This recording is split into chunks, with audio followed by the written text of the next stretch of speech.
Think of the unlikeliness of these three people leading a campaign, the most sustained campaign for marine conservation possibly ever in the world. Judith Wright is a poet who's visited the Barrier Reef once.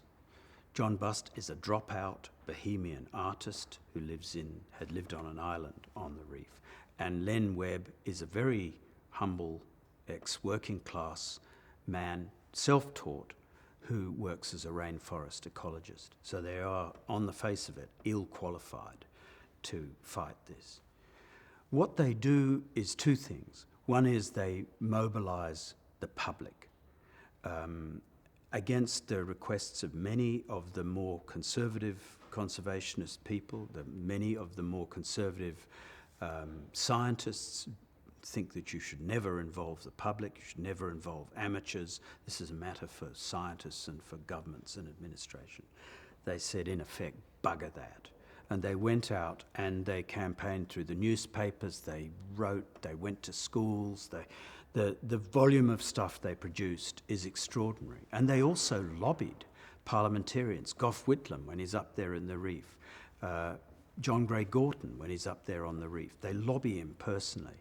And the most amazing concerted fight to get across to Australians that the Barrier Reef is an incredible and precious heritage that belongs to all of them, that the reef is a wonder, no longer a place of terror, not even in a way a place of nurture, but a wonder of the world, scientifically and artistically. And what they did is to join together science and art in their campaign.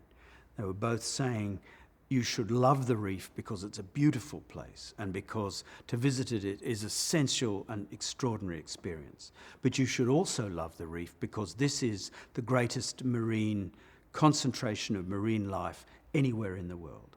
Victory came in part with one piece of chance. It was ill chance for America, but good chance for Australia. There was, in 1970, a terrible oil spill in Santa Barbara, in the beautiful waters of Santa Barbara. The oil rig just kept on spewing oil. And this is in a television age, and every night people could see blackened, disgusting, viscous beaches and dead seabirds and rotting fish. And it had a tremendous effect. At the same time, there was also, just after this, one of the companies, oil companies, that was going to be mining the reef, Ampol, tanker went on a reef in the Torres Strait and spewed out a huge pool of oil again in the Torres Strait. So that was a turning point in the campaign in the 1970s.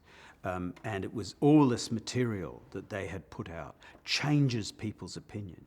I think the extraordinary significance of this is not only that it shows ordinary citizens,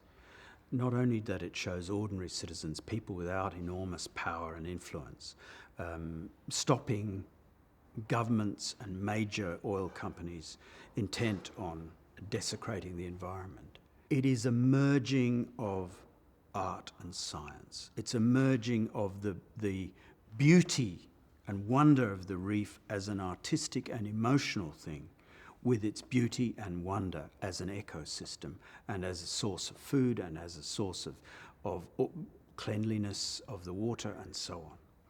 And those two things are brought together. And I think it's absolutely vital for any kind of conservationist campaign that those two things are present.